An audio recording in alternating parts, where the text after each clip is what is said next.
안녕하세요. 새롭게 주간 뉴스 한판 진행을 맡은 서영석입니다. 6월 개편을 맞아서 한 주간 주요 이슈를 더 쉽고 깔끔하게 정리해드리겠습니다. 주간 뉴스 한판 지금 바로 시작합니다.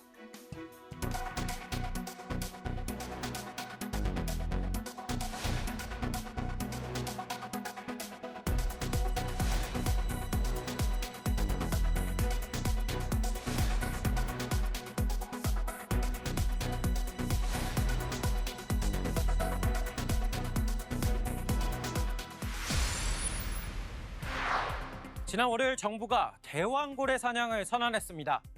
진짜 고래를 잡으러 가 있다는 얘기는 아니고요. 산유국의 꿈을 품고 동해로 심해 시추 탐사에 나선 겁니다. 프로젝트명 대왕고래. 이 검은 노다지의 꿈은 1970년대 박정희 정부 시절까지 거슬러 올라갑니다. 오일 쇼크로 전 국민이 씨름하던 그때 온누리의 작은 꿈이 제7광구 검은 진주를 찾는다는 노래까지 나와서 유행할 정도였는데요. 이 산유국의 꿈이 과연 현실이 될지 관심이 모아지고 있습니다.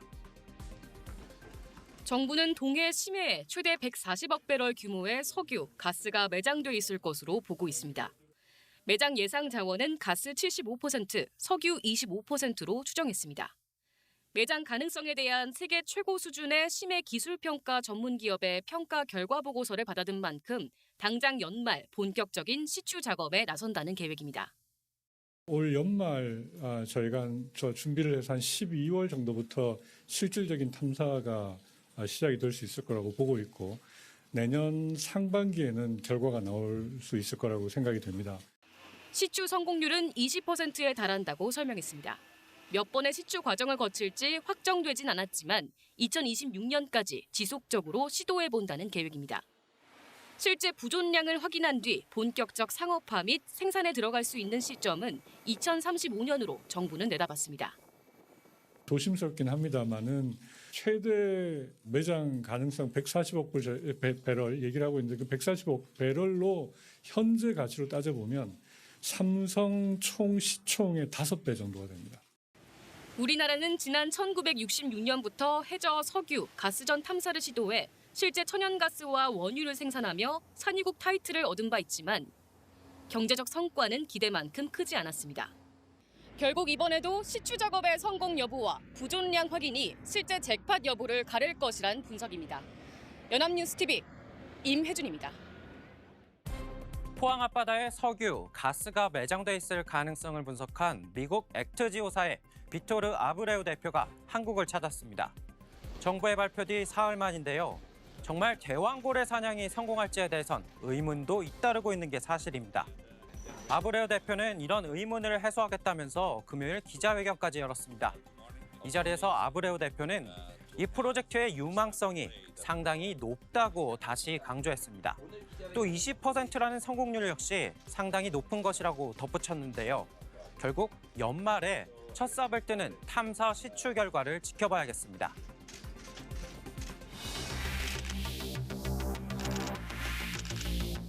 시한이 있는 문제는 급한 문제는 통화 기록 확보니까 어쨌든 그 부분에 대해서 빈틈없이 하려고 지금 하고 있습니다.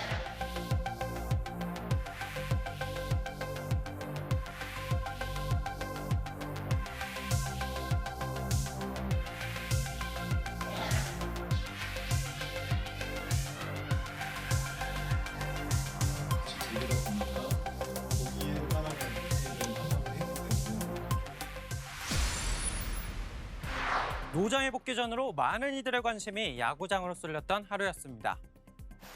58년생 개띠, 올해 65살 최고령 감독으로 돌아온 프로야구 한화 이글스의 김경문 신임 감독 얘기입니다. 2008년 베이징 올림픽에서 국가대표팀을 9전 전승, 금메달로 이끌며 환희로 물들였던 김 감독. 하지만 한국 시리즈에선 만년 준우승, 2등 감독이란 꼬리표도 따라다니고 있는 게 사실이죠. 6년 만에 KBO 리그로 돌아온 김 감독의 한화 감독 데뷔전이 수원에서 열렸습니다. 달림이 과연 야구장을 환하게 비쳤을까요? 6년 만에 KBO 리그로 돌아온 한화의 새사령탑 김경문 감독은 공격 야구를 강조했습니다. 선제 공격을 좀 더 강하게 해야 된다. 그래서 사실 공격 라인업을 좀 꾸렸고요. 다 같이 마음을 모아서 하여튼 열심히 좋은 경기 보여드리겠습니다. 올 시즌 3회 출전에 불과한 유로결을 1번 타순에 배치하고 안치홍을 처음 2루수로 내보내는 등 타격 라인업을 선보였는데 하나는 2회부터 치고 나갔습니다.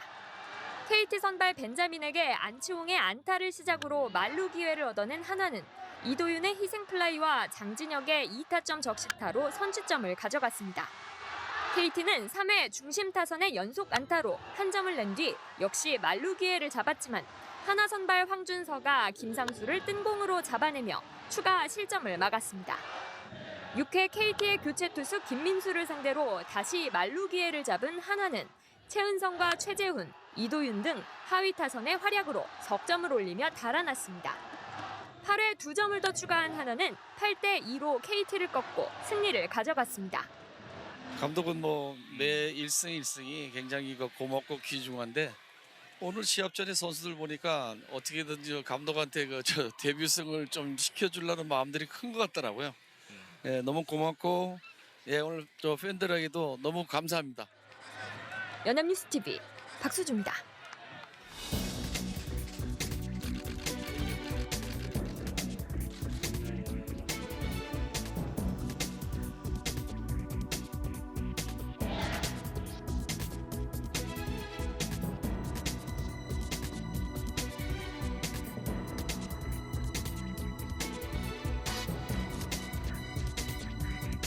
법 앞에 예외도 특혜도 성역도 없다.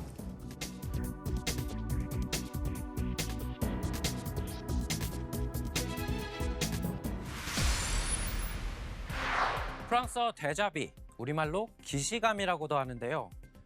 경험한 적 없는 상황이나 장면이 언제 어디에선가 이미 경험한 것처럼 친숙하게 느껴지는 것을 말합니다. 요즘 이 국회를 보며 이 말을 떠올리는 사람들이 참 많은데요. 지난 21대 국회 여당이었던 민주당 단독으로 시작했었는데 이번 22대 국회는 여당의 불참 속에 야당이 된 민주당 단독으로 첫 본회의를 열었습니다. 22대 국회 첫 본회의를 앞두고 협상 테이블에 앉은 여야 원내대표와 수석부 대표, 법사위원장, 운영위원장, 그리고 과방위원장직을 둘러싼 입장 차이가 좁혀지지 못하면서 협상은 결렬됐습니다. 관리에 따라 국민의힘이 맡아야 한다는 국민의힘과 이에 반발하며 국회법에 따라 7일까지 원구성을 마무리 짓겠다는 더불어민주당 간 신경전이 벌어졌습니다. 법을 오독하지 말자. 이것이 오늘 대화 정신입니다. 아니 그게 무슨 오독입니까? 법대로지. 원구성이 결렬되면서 국민의힘은 반발 차원에서 본회의장에 입장하는 대신 피켓 시위를 벌였습니다. 합의 없이 의의 없다.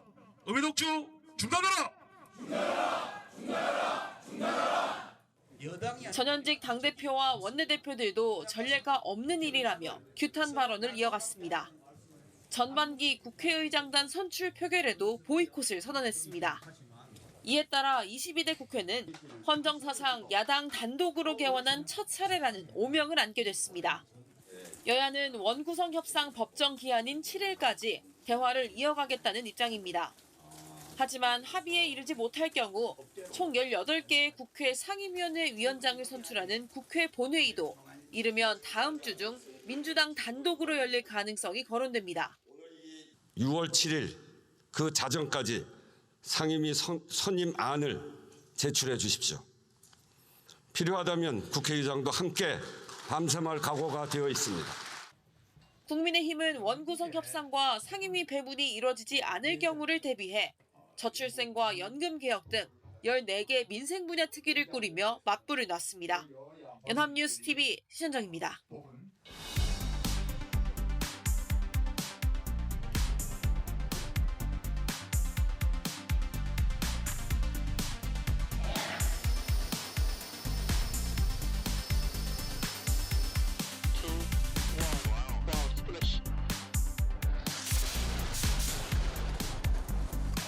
핵심 광물 대화는 호혜적 협력을 통해 공급망의 안정을 꾀하면서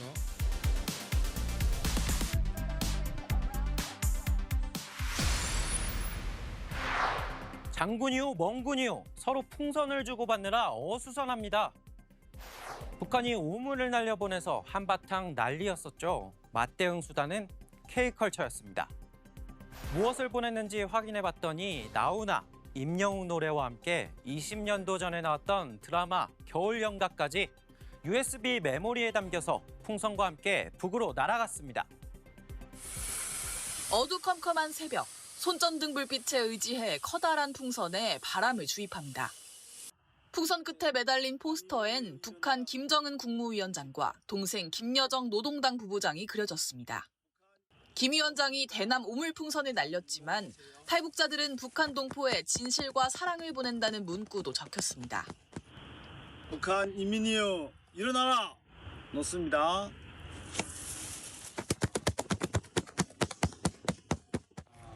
박상학 대표가 이끄는 탈북민 단체 자유북한운동연합은 현충일 자정부터 1시간 동안 경기도 포천 일대에서 대형 풍선 10개를 북으로 날려보냈습니다. 풍선에는 대북전단 20만 장이 담겼습니다. 나훈아, 임영웅 노래와 드라마 겨울연가를 저장한 USB 5,000개, 1달러 지폐 2,000장도 함께 들었습니다. 대북전단 살포 과정에서 경찰 등의 제지는 없었던 거로 전해졌습니다. 우리 군 당국도 풍선 일부가 북한 상공으로 넘어간 걸 포착했습니다. 이 단체는 김정은 국무위원장이 오물풍선 살포를 사과하지 않는 한 대북전단을 계속 보내겠다는 입장입니다. 연이은 오물풍선 도발에 정부가 감내하기 힘든 조치로 대응하겠다고 경고하자 조건부 중단 선언을 했던 북한.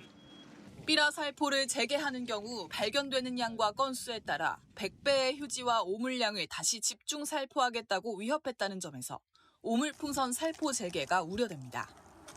이번에는 오물풍선이 아닌 다른 방식의 무력 도발을 감행할 가능성도 있습니다.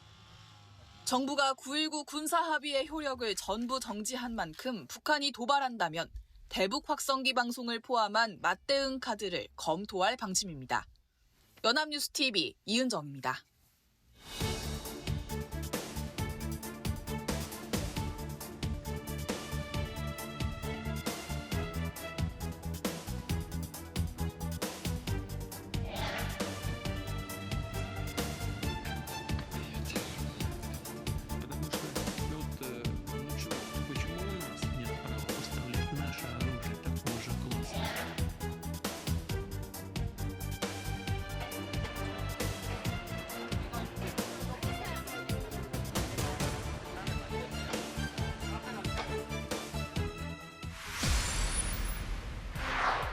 (1914년) 유럽의 화약고 발칸반도에서 권총 소리 한 방이 울려 퍼졌습니다. 이렇게 시작된 1차 세계대전은 유럽 대륙을 뒤흔들며 3천만 명이 넘는 희생자를 냈습니다. 일제강점기 식민지 조선까지 휘말렸던 2차 세계대전으로 가면 이 숫자는 2배를 훌쩍 뛰어넘어 7천만 명대로 올라갑니다. 길어지는 러시아와 우크라이나 전쟁, 불안한 중동 정세 속에서 최근 3차 세계대전을 언급하는 일이 많아졌습니다. 대통령 선거 분위기가 서서히 달아오르는 미국도 마찬가지입니다. 2차 세계대전 전세를 뒤집은 노르망디 상륙작전의 80주년 기념식. 프랑스 노르망디를 찾은 바이든 미국 대통령은 폭군에 의해 침략당한 우크라이나를 위해 민주진영의 단결을 강조했습니다. 푸틴 러시아 대통령을 지칭한 것으로 동맹을 외면한 고립주의는 80년 전에도 또한 지금도 답이 아니라고 말했습니다. Democracy is never guaranteed. Every generation must preserve it, defend it, and fight for it. 이번 미국 대선을 민주주의 수호라고 규정한 바이든 대통령의 이 같은 발언은 트럼프 전 대통령을 겨냥한 것으로도 해석됩니다. 미 정치권의 원로인 공화당 맥코넬 상원 원내대표도 비슷한 견해를 내놨습니다. 언론 기고문을 통해 일부 세력들이 고립주의를 부활하고 평화를 유지해온 동맹의 기본 가치를 부정하고 있다고 비판한 겁니다. 우크라이나 지원에 반대하며 돈을 안 내면 동맹도 외면하겠다는 트럼프 전 대통령과 공화당 강경파를 지칭한 것으로 풀이됩니다.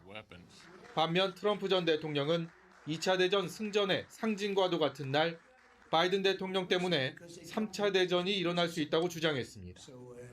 우크라이나와 중동 두 개의 전쟁을 지원 중인 바이든 행정부를 비판한 것으로 미국은 역사상 가장 위험한 시기라고도 말했습니다. 트럼프는 바이든을 푸틴과 시진핑, 김정은보다 한 수 아래에 있는 지도자라고 묘사했습니다. 이달 말 첫 TV 토론을 앞두고 서로를 겨냥한 막말과 인신공격은 날로 수위를 더하고 있습니다. 워싱턴에서 연합뉴스TV 정호윤입니다. 여야 합의 없이 일방적으로 본회의 회의를 시작했습니다. 108석을 갖고 대폭주를 했던